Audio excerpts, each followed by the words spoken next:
Students कैसे हैं आप लोग। आशा करता हूँ मस्त होंगे, स्वस्थ होंगे और अपनी बोर्ड एग्ज़ाम की तैयारी बहुत ही अच्छे ढंग से कर रहे होंगे। तो आज हम इस क्लास में जो है पढ़ने वाले हैं ट्रिग्नोमेट्री यानी बेसिक ट्रिग्नोमेट्री।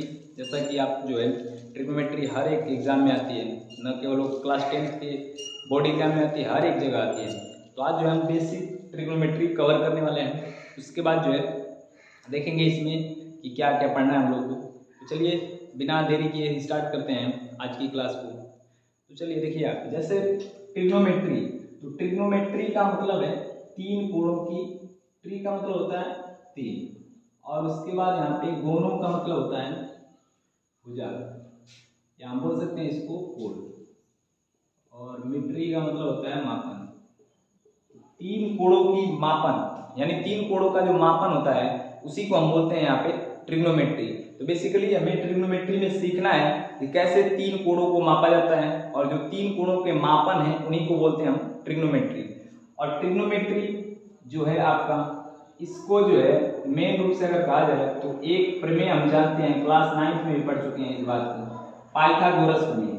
तो पाइथागोरस जी ने जो है अपने प्रमेय में यहाँ पे जो है एक समकोण त्रिभुज के बारे में बताया था। उन्होंने बताया कि अगर कोई भी एक समकोण त्रिभुज हो, यानी एक ऐसा त्रिभुज जिसमें एक भुजा 90 डिग्री हो, तो उसे हम बोलते हैं समकोण त्रिभुज। तो उन्होंने बोला कि जो समकोण त्रिभुज होगा इसमें जो 90 डिग्री जहां पे एंगल बनेगा उस एंगल के सामने यानी उस 90 डिग्री कोण के सामने वाली भुजा को हम कर्ण बोलेंगे।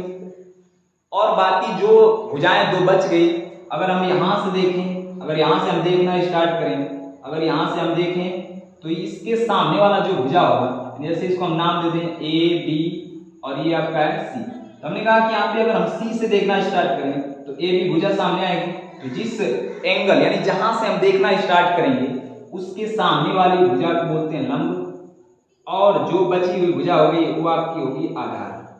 तो ये उन्होंने बताया अपने जो है पाइथागोरस प्रमेय के आधार पर, ठीक है, जैसा कि उनका नाम था। और उन्होंने एक थ्योरम दिया कि जो आपका कर्ण होगा अगर उसका स्क्वायर कर दो आप, तो जो बची हुई दो भुजाएं हैं, जैसे आपका आधार है और आपका एक लंब है, तो इनके अलग अलग स्क्वायर के जोड़ के बराबर होगा। और यही हमारा होता है पाइथागोरस प्रमेय। तो जैसा कि ट्रिग्नोमेट्री बना ही है आपका एक समकोण त्रिभुज के अंदर। अब समकोण त्रिभुज में तीन चीजें होती हैं, एक होता है आपका लंब, कर्ण और आधार। तीन चीजें हैं, एक लंब है, एक आपका कर्ण है, एक है आपका आधार। तो इन्हीं तीनों से जो है टोटल 6 जो है कॉम्बिनेशन बनाए गए, 6 रेशियो बनाए गए। तो उन्हीं को हम बोलते हैं ट्रिग्नोमेट्री रेशियो यानी कि त्रिकोणमितीय अनुपात। जैसा कि अब जो है यहाँ पे हम आगे बढ़ने वाले हैं, तो यहाँ तक हमको आशा है आपको समझ में आ रही होंगी चीजें। जैसा मैंने अभी बस छोटी सी चीज बताई आपको, ट्रिग्नोमेट्री होता क्या है। ट्रिग्नोमेट्री का मतलब है तीन कोणों का मापन, यानी तीन कोणों के मापन को ही हम लोग बोलते हैं ट्रिग्नोमेट्री। और इसको जो है अगर ट्रिग्नोमेट्री कहा जाए कि बना किस वजह से, तो बना पाइथागोरस प्रमेय के जो है ये कर्ण और आधार और लंब इन तीनों के रिलेशन से बना है यहाँ पे ट्रिग्नोमेट्री। और यहाँ पे हमने देखा कि एक समकोण त्रिभुज होता है। अब समकोण त्रिभुज में तीन कोण होते हैं यहाँ पे, और उसमें अगर एक कोण 90 डिग्री हो जाए तो उसी को हम बोलते हैं समकोण त्रिभुज। और यहाँ जो 90 डिग्री जहां बन रहा है उसके सामने वाला कर्ण भुजा, और जहां से हम देखना स्टार्ट करें, अगर हम सी पॉइंट से देखना स्टार्ट करें तो सी के सामने लंब होगा, अगर हम ए पॉइंट से देखना स्टार्ट करें तो ए के सामने लंब होगा। मतलब जिस बिंदु से आप देखना स्टार्ट करेंगे वह उसके सामने वाली भुजा कहलाएगी लंब, और बचा जो शेष है आपका आधार होगा। और कर्ण भुजा कभी चेंज नहीं होता है। तो यहाँ उन्होंने एक प्रमेय दिया पाइथागोरस जी ने, कर्ण का स्क्वायर बराबर आधार का स्क्वायर प्लस लंब का स्क्वायर। तो यहाँ तक आपको समझ में आ गया होगा। अब बढ़ते हैं इन तीनों कॉम्बिनेशन को बनाकर जो है किस चीज का जो है यहाँ पे हम जो है कौन सा चीज निकालने वाले हैं। तो बने रहिए वीडियो में अंत तक, आपको बहुत मजा आने वाला है इस वीडियो में। तो चलिए इसको जो है इरेज करते हैं और उसके बाद आगे बढ़ते हैं। देखते हैं यहाँ पे, जैसा कि मैंने आपको बताया एक समकोण त्रिभुज होता है और इसमें जो है तीन भुजाएं होती हैं, एक होता है आपका कर्ण, एक होता है लंब, एक होता है आधार। अब इन तीन भुजाओं के कॉम्बिनेशन से हमारे पास 6 चीजें निकल के आएंगी, जिनको हम बोलते हैं यहाँ पे त्रिकोणमितीय अनुपात, यानी हम बोलते हैं इनको त्रिकोणमितीय अनुपात, त्रिकोणमितीय अनुपात। और ये टोटल होते हैं आपके 6। तो इनके बारे में ही सीखना है, और जब ये 6 चीजें आपको समझ में आ जाएंगी तो पूरा ट्रिग्नोमेट्री इन्हीं 6 चीजों के ऊपर निर्भर है, साइन, कॉस, टैन, कॉट, सेक, कॉसेक। तो इन चीजों को समझना है, जरूरी है। अब देखिए ध्यान से, तो पहला आता है आपका साइन और दूसरा होता है, जैसे मान लो यहाँ पे मान लीजिए आपका जो है यहाँ पे मैंने यहाँ पे जो है जैसे कि मान लीजिए आपका यहाँ पे मैंने यहाँ पर ए पर जो है कोड बना रहा हूँ, तो ए को मैंने लिखा यहाँ पे थीटा, ए को मैंने लिखा यहाँ पे थीटा, और थीटा का मतलब होता है ये जो है आपका कोड को दर्शाने यानी जो एंगल होते हैं उनको रिप्रेजेंट करने के लिए एक सिंबल है, तो थीटा इसको हम पढ़ते हैं थीटा, इसको पढ़ाया जाता है थीटा। अब इसको जो है जिस पर भी कोड बनेगा उसके सामने वाला साइड लंब, ये बातें मैं पीछे बता चुका हूँ, ठीक है। अब देखिएगा ध्यान से, यहाँ पे मैंने कहा कि एक पहला होता है साइन, अब यहाँ एंगल में थीटा ले रहा हूँ तो सबके पीछे मैं थीटा लिखूंगा, साइन हो गया। दूसरा होता है आपका कॉस थीटा और तीसरा होता है टैन थीटा। इसके बाद आगे बढ़े तो अगला होता है साइन के बाद यहाँ पे कॉसेक थीटा, उसके बाद यहाँ पे होता है सेक थीटा, उसके नेक्स्ट आगे होता है यहाँ पे कॉट थीटा। अब मैंने कहा साइन, तो ये जो साइन कॉस टैन ये जो 6 के 6 लिखे गए आपके सामने यहाँ पे, ये 6 जो है एक अनुपात है, एक रेशियो है जो इन 3 भुजाओं में से किसी 2 भुजाओं के द्वारा बने गए। तो यहाँ पे देखिएगा साइन थीटा, तो साइन जो होता है यह होता है कॉर्ड, और यहाँ पे जो होता है सॉरी यहाँ पे होता है लंब और डिवाइड में इसके आता है कर्ड। तो ये जो बनता है यहाँ पे साइन का जो अनुपात आता है वो लंब और कर्ड के वैल्यू से बनता है, यानी लंब और कर्ड के रेशियो से बनता है यहाँ पे साइन। अब देखिएगा ध्यान से, साइन का जस्ट उल्टा कॉसेक होता है और कॉस्ट का जस्ट उल्टा होता है सेक, और टैन का जस्ट उल्टा होता है यहाँ पे आपका कर्ड। तो मैंने कहा कि साइन बराबर हो गया लंब बटे कर्ड, तो मैंने कहा कर्ड को अगर मैं ऊपर लिख दूं और यहाँ पर जो है लंब को नीचे, तो आपका बन जाएगा कॉसेक थीटा का रेशियो, यानी कॉसेक थीटा बराबर हो जाएगा कर्ड बटे में लंब। अब मैंने कहा यहाँ पे कॉस थीटा, तो कॉस थीटा आपका होता है यहाँ पर जो है आधार बटे में कर्ड, तो ये आपका होता है कॉस थीटा। तो कॉस थीटा आधार और कर्ड के अनुपात से आता है। अब इसके आगे बढ़े तो जो कॉस होता है उसका उल्टा होता है सेक थीटा, यानी जो कॉस थीटा का वैल्यू आया उसके वैल्यू को पलट देंगे तो आपका वैल्यू आ जाएगा सेक थीटा। तो मैंने कहा कर्ड को ऊपर कर दिया जाए और जो है आधार को नीचे, तो इस प्रकार जो है आपका बन जाएगा यहाँ पे सेक थीटा। तो सेक थीटा बराबर होगा कर्ड बटे में आधार। अब नेक्स्ट लास्ट होता है आपका यहाँ पे लंब बटे में आधार। लंब बटे में आधार इसके रेशियो से बनता है आपका टैन थीटा। अब टैन जो होता है कॉट का उल्टा होता है, जो टैन का अनुपात आया उस अनुपात को पलट देंगे तो आ जाएगा आपका कॉट थीटा। यहाँ देखिएगा यहाँ पे आधार को मैंने ऊपर लिखा और लंब को नीचे, तो इस प्रकार टोटल हमारे जो है 6 रेशियो होते हैं, यानी 6 रेशियो होते हैं जिनको हम त्रिकोणमितीय अनुपात बोलते हैं, वो टोटल होते हैं यहाँ पे 6। तो पहला होता है साइन, दूसरा कॉस, तीसरा टैन, चौथा होता है यहाँ पे कॉसेक, पांचवा सेक, छठवां कॉट। तो आपको इसी सीक्वेंस में याद रखना है, और ये याद रखना है कि साइन का जो उल्टा होता है कॉसेक होता है, और जो आपका कॉसेक का उल्टा होता है वो साइन होता है, और जो आपका यहाँ पे कॉस होता है उसका उल्टा सेक होता है, और सेक का उल्टा यहाँ पे कॉस थीटा होता है। उसके बाद टैन का उल्टा कॉट थीटा और कॉट का उल्टा टैन थीटा। तो ये रहा यहाँ पे बेसिक जो है इंट्रोडक्शन यहाँ पे, और बेसिक चीजें कुछ जो बहुत इंपॉर्टेंट है। आगे जो है आपका जो भी यहाँ पे 8.1 एक्सरसाइज है आपका क्लास 10 जो एनसीईआरटी है उसका पूरा का पूरा सवाल जो है इन्हीं 3 बातों से, इन्हीं जो है 2-3 बातों से आपका जो है पूरा का पूरा कॉन्सेप्ट क्लियर रहेगा, तो आपका पूरा क्वेश्चन सॉल्व हो जाएगा। बस एक चीज ये याद रखना आपको, त्रिकोणमितीय अनुपात। जैसे मैंने पूछा कि साइन थीटा बराबर क्या होगा, तो आपको तुरंत जवाब देना है कि लंब बटे में कर्ड। तो इसी प्रकार ये 6 चीजें अनुपात याद रहना चाहिए। उसके बाद यहां से जो है मैंने पीछे बताया था आपको पाइथागोरस प्रमेय।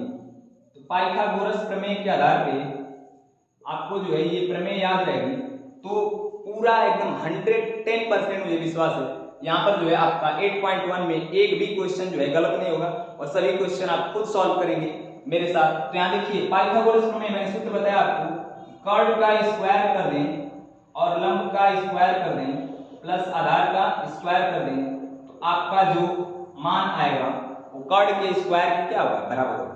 तो ये एक चीज ये हो गया आपका पाइथागोरस प्रमेय, आपको तैयार होना चाहिए, याद होना चाहिए चीजें। और याद क्या है, यहाँ बहुत छोटी चीज है कि आपका कर्ड पूछा जाएगा तो आपको लंब और आधार का स्क्वायर कर देना है, और उसके बाद इधर स्क्वायर जब हटेगा कर्ड पर से तो इधर आ जाएगा रूट, और अगर आपसे लंब पूछा जाए तो आधार को उधर भेज देना है, कर्ड में से माइनस कर देना है। अगर आपसे आधार पूछा जाए तो लंब को उधर भेज देंगे, कर्ड में से माइनस कर देंगे। तो ये बात आपको पहली बात ये याद रखनी है अब उसके बाद सेकंड कीजिए आपका त्रिकोणमितीय अनुपात, इसके बिना तो आपका काम ही नहीं चलने वाला है। ठीक है, पूरे जो है एक्सरसाइज में त्रिकोणमिति जो है पूरा चैप्टर में आपको जो है ये चीजें बहुत इंपॉर्टेंट है और पेपर के दृष्टिकोण से भी बहुत ज्यादा इंपॉर्टेंट है। तो आशा करता हूँ आपको बहुत ही अच्छे ढंग से क्रिस्टल क्लियर हो गया होगा एक एक चीज, यहाँ पे जो है त्रिकोणमितीय अनुपात क्या होता है। त्रिकोणमितीय अनुपात जो है दो भुजाओं का यहाँ पे जो है एक रेशियो, एक अनुपात है, दो भुजाओं से बना हुआ एक मान है जिसका नाम दिया गया है, पहला जैसे साइन, दूसरा कॉस, तीसरा tan, चौथा यहाँ पे कॉसेक, पांचवा सेक, छठवां यहाँ पे कॉट। तो 6 त्रिकोणमितीय टोटल अनुपात होते हैं और इन्हीं से पूरा ट्रिग्नोमेट्री बना हुआ है। ठीक है, तो अब जो है आगे आपको जो है यहाँ पे एक क्वेश्चन आपको बताता हूँ जिससे आपको जो है थोड़ा सा कॉन्फिडेंस फील होगा।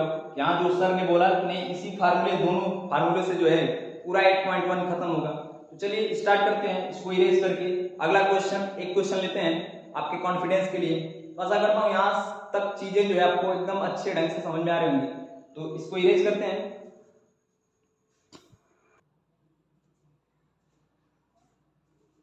तो आइए चलते हैं अपने क्वेश्चन की तरफ। उससे पहले थोड़ा सा एक चीज जो है आपको मतलब याद करने में समस्या ना हो, और यकीन मानिए मेरे साथ आप चलेंगे हर एक चीज को जो है अच्छे वे से एकदम क्लियर कॉन्सेप्ट के साथ आपको चीजें तैयार होती चलेंगी। और यहाँ पे हम जो है आपको याद करने में कोई दिक्कत ना हो, इसके लिए एक ट्रिक जो है बनाया गया है यहाँ पे, जिसको बोलते हैं लाल, यानी ऊपर जो है लाल बटे नीचे होगा कक्का। तो ऊपर 3 चीजें लिखनी है आपको, LAL, और नीचे लिखना है K और K, उसके बाद A। L का मतलब है लंब, यानी L का मतलब है आपका लंब, और जो यहाँ पर A लिखा है इस A का मतलब है आधार, A का मतलब है आपका आधार, और यहाँ जो K लिखा है K का मतलब है कर्ण।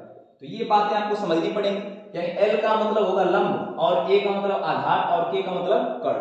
आपको बस 3 याद रखना है, उसके बाद 3 ऑटोमेटिक आपको याद हो जाएंगे। जैसा कि मैंने कहा यहाँ पे साइन, मैंने पूछा साइन थीटा बराबर क्या होगा, तो आप यहाँ पे तुरंत जवाब देंगे L का मतलब बटे में K, यानी L बटे K, यानी लंब बटे में कर्ण। अब मैंने अगला पूछा आपसे cos थीटा बराबर क्या होगा, तो आपको तुरंत देखना है ऊपर लाल लिख देना, नीचे कक्का, तो ऊपर A आएगा नीचे K आएगा, यानी cos के नीचे A और K आएगा। तो आधार बटे कर्ण जो होता है वो होता है आपका cos थीटा का रेशियो। उसके बाद अगला होता है tan, तो tan बराबर होता है लंब बटे में आधार। अब ये आप जानते हैं, मैंने अभी पीछे बताया आपको कि साइन का उल्टा होता है cosec, तो जो साइन का वैल्यू है उसको हम पलट देंगे, यानी कर्ण को ऊपर लंब को नीचे। अब मैं पूछूं cosec थीटा बराबर क्या होगा, तो कर्ण बटे में लंब हो जाएगा, यानी जब cosec, sec और cot इन तीनों में से कोई पूछा जाएगा तो आपको नीचे से ऊपर की तरफ चलना है, और जब sin, cos, tan में से पूछा जाएगा तो आपको ऊपर से नीचे की तरफ चलना है। तो आशा करता हूं ये चीज आपको जो है याद करने में बहुत हेल्पफुल होगी। चलिए तो आज यहाँ पे अपने क्वेश्चन की तरफ बढ़ते हैं। जैसे मैंने लिखा tan थीटा बराबर 4/3 है, तो मैंने पूछा अन्य त्रिकोणमितीय अनुपात क्या होगी, यानी अन्य त्रिकोणमितीय अनुपात क्या होगी। अब अन्य का मतलब है यहाँ पे आपका जो है जो बचे हुए tan को छोड़कर, यानी टोटल 6 होते हैं, तो tan को छोड़कर आपका sin का वैल्यू क्या आएगा, यानी sin थीटा बराबर क्या होगा, cos थीटा बराबर क्या होगा, cot थीटा बराबर क्या होगा, sec थीटा बराबर क्या होगा, उसके बाद आपका यहाँ पे आ जाएगा लास्ट cosec थीटा बराबर क्या होगा। तो हमें कुछ नहीं करना है, सिंपल, जब भी ऐसा क्वेश्चन आ जाए कि एक कोई रेशियो दे दे, एक अनुपात दे दे, तो आपको करना है एक जो है ट्रायंगल बनाना है, समकोण त्रिभुज। जैसा कि मैं यहाँ पे बना देता हूँ, आप देखिएगा ध्यान से एकदम। अब मैंने एक ट्रायंगल बना दिया और इस ट्रायंगल का कोई भी नाम आप दे दीजिए, ए, और यहाँ मैंने लिखा बी और लिखा मैंने यहाँ पे सी, और इसमें एक जगह जो है 90 फिक्स है, समकोण त्रिभुज है तो 90 बनेगा ही बनेगा, बिना 90 डिग्री के कोई समकोण त्रिभुज बन ही नहीं सकता। अब देखिएगा 90 डिग्री जो आपका होगा उसके सामने वाली भुजा कर्ण बोली जाएगी, और आपका यहाँ पे एंगल कहाँ पे बन रहा है, एंगल को ध्यान देने के लिए एंगल जहां पे बनेगा उसी के सामने वाली जो भुजा आएगी वो लंब होगी। इस बात का विशेष ध्यान देना है, मैं फिर से इस बात को रिपीट कर रहा हूं कि जो भी साइन, कॉस, टैन, कॉट जो भी लिखे हैं आपके, उनके बगल में जो भी लिखा है, यहाँ जैसे थीटा लिख दिया, जैसे यहाँ मान लीजिए मैंने लिखा है ऐसे टैन और यहाँ ए लिख दिया, तो इस बार टैन के बाद यहाँ पे जो दिख रहा है ये इसको एंगल में पढ़ते हैं, तो एंगल में इसके ए लिखा है, मतलब आपको जो है ए पर आपको कोण बनाना है, मतलब ए से देखना है, ए वाले बिंदु से आपको देखना है, तो ए से देखने पर जिसकी साइड आएगी वह आपका होगा लंब भुजा। तो ये आपको याद रखना है यहाँ पे चीजें। अब इसके बाद मैंने कहा कि थीटा बन रहा है, तो थीटा तो कहीं बना सकते हैं बस 90 डिग्री को छोड़कर, क्योंकि वहां ऑलरेडी 90 डिग्री बना हुआ है। तो मैंने कहा यहाँ पर जो है ए के सामने जो है यहाँ पे थीटा बना देते हैं, तो ए के सामने वाली भुजा लंब हो जाएगी और जो ये बचा हुआ भुजा है ये आपका कहलाएगा आधार। तो यहाँ तक आपको चीजें समझ में आ रही है। तो सिंपल प्रोसेस है, एकदम आराम से समझा रहा हूँ। चीजें एक बार समझ में आ गई तो आप अपने आप से पूरा एक्सरसाइज कर सकते हैं। तो मैंने कहा जब भी क्वेश्चन ऐसा पूछा जाए कि एक अनुपात दे दे और पूछे कि अन्य अनुपात बताइए, तो आपको एक समकोण त्रिभुज बना लेना है और उसमें जो है देखना है कि tan जो दिया है क्वेश्चन आपको वो कहां पर जो है कोण बना रहा है। तो यहाँ पर ए पर मैंने कोण बना दिया, बी पर सी पर भी बना सकते थे, लेकिन बी पर नहीं बनाते क्योंकि बी पर मैंने जो है पहले से ही 90 डिग्री बना रखा है। तो यहाँ मैंने कहा कि थीटा के सामने वाला लंब होगा और जो बचा है भुजा होगा आधा, और कर्ण हमेशा फिक्स है, वो 90 डिग्री के सामने ही आएगा। अब मैंने कहा कि यहाँ पे जो है आप जानते हो सूत्र, यहाँ पे सभी लोग आप लोग जानते हो यहाँ पे कि सूत्र यहाँ पे tan थीटा बराबर दिया यहाँ पे 4/3। और मैंने कहा कि tan बराबर यहाँ से देखिए tan थीटा होता है क्या, लंब बटे आधा, लंब बटे होता है आधा। ऊपर जो लिखा है ये लंब L से लिखा दे रहा हूँ और नीचे आपका हो गया आधा। ऊपर जो लिखा है ये आपका लंब का वैल्यू है और नीचे जो लिखा है आपका यहाँ पे आधार है। तो इतनी बातें क्लियर हो गई। अब मैंने कहा कि जब मैं निकालने जाऊंगा साइन थीटा का वैल्यू, तो साइन में तो आता है, देखिए यहाँ पे लंब आता है, तो लंब तो मान लीजिए 4 हो जाएगा, ठीक है, लेकिन कर्ण का वैल्यू तो हम लोग को नहीं पता, तो इसलिए हम लोग क्या करेंगे, लंब पता है आधार पता है, जब तीसरी भुजा निकालनी हो, दो भुजा पता हो, तो हम लोग याद करेंगे पाइथागोरस प्रमेय। यहाँ देखिए लिखेंगे यहाँ पे त्रिभुज आपका ए बी सी में पाइथागोरस प्रमेय से, एकदम एग्जैक्ट ऐसे ही आपको लिखना है पेपर में भी। तो पाइथागोरस प्रमेय से हम लोग चलेंगे यहाँ पे। तो पाइथागोरस प्रमेय कहता है यहाँ पे कर्ण का स्क्वायर बराबर लंब का स्क्वायर प्लस आधार का स्क्वायर।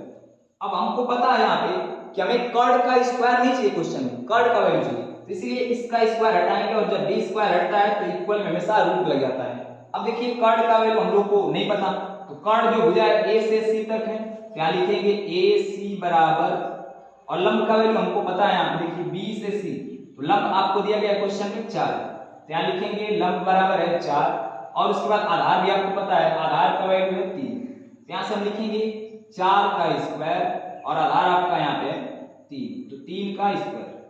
अब इसको स्क्वायर रूट लगा देंगे। अब a से c का वैल्यू निकालना हमें, तो 4 का स्क्वायर करेंगे हो जाएगा आपका 16 और 3 का स्क्वायर 9 होगा।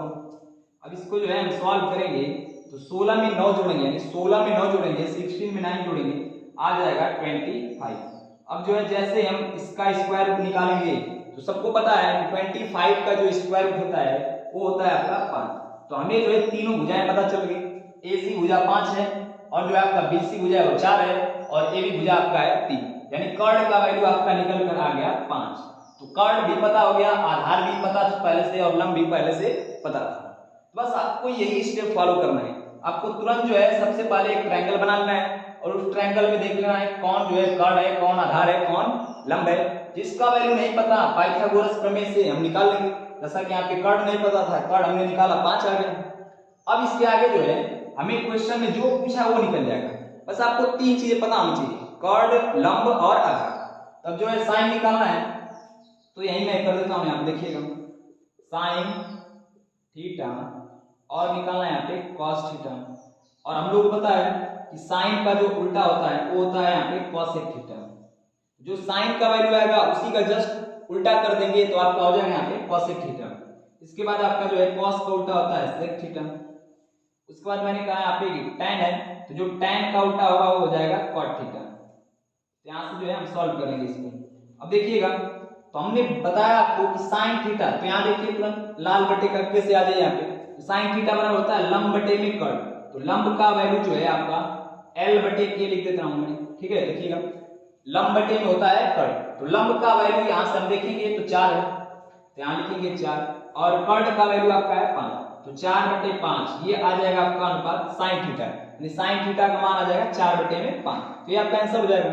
इसको मैंने कहा कॉस थीटा क्या होगा, तो कॉस थीटा होता है आधार बटे में कर्ण। यहाँ से देखिए कॉस बराबर होता है आधार बटे में कर्ण, तो आधार का वैल्यू यहाँ से आपका दिख रहा है 3 है और बटे में कर्ण का वैल्यू 5, तो आपका आंसर आ जाएगा 3/5। अब उसको मैं कहूँ cot थीटा बराबर क्या होता है, तो आधार बटे में लंब, तो आधार बटे में लंब, और यहाँ पे आधार का वैल्यू आपका है 3 और लंब का वैल्यू यहाँ पे है आपका 4, तो ये हो जाएगा 3/4।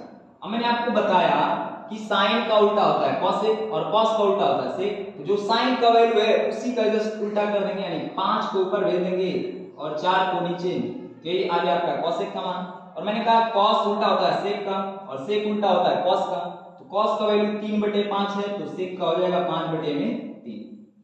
तो यहाँ तक आशा करता हूँ आपको सभी चीजें एकदम अच्छे ढंग से क्रिस्टल क्लियर हो रही होंगी, समझ में आ रही होंगी चीजें। मैं थोड़ा सा इसको एकदम धीरे धीरे लेकर चल रहा हूँ ताकि एक क्वेश्चन 2 क्वेश्चन में आपकी प्रैक्टिस अच्छे ढंग से हो जाए, मतलब आपको कॉन्सेप्ट क्लियर हो जाए। उसके बाद हम लोग एकदम आराम से जो है अगले वीडियो में जो है 8.1 पूरा जो है उसका जो है कंप्लीट करने का प्रयास करेंगे। तो आशा करता हूँ आपको वीडियो बहुत अच्छा लगा होगा। तो चैनल पे नए हो तो चैनल को सब्सक्राइब कीजिएगा और जो है ज़्यादा से ज़्यादा शेयर कीजिए जिससे और भी जो स्टूडेंट हैं वो जुड़ सकें। थैंक यू, धन्यवाद।